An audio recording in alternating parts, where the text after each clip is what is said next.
Welcome to the Rim Break Rodeo. We hope this video helps. In this video, I will explain how to remove a Ford Transit radio. First, gather your essential tools, including plastic trim removal tools and a Phillips head screwdriver. Before you begin, ensure the vehicle's ignition is completely off, and for safety, disconnect the battery. Also, place a soft cloth over your dashboard to prevent any accidental scratches during the process. Next, you'll need to access the radio by removing the surrounding trim. Use your plastic trim removal tool to gently pry around the edges of the radio bezel and other connected panels. Look for any hidden screws that might be securing these trim pieces and remove them. Take your time to avoid breaking any clips or scratching the dashboard.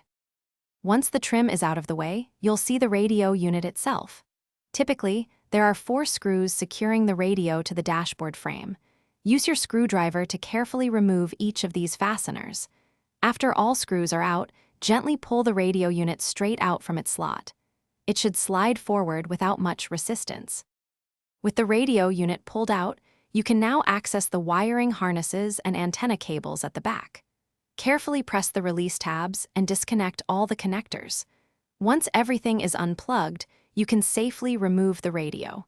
If you plan to reinstall it or a new unit, remember that reassembly simply involves reversing these steps. Thanks for watching. Consider subscribing if we helped you.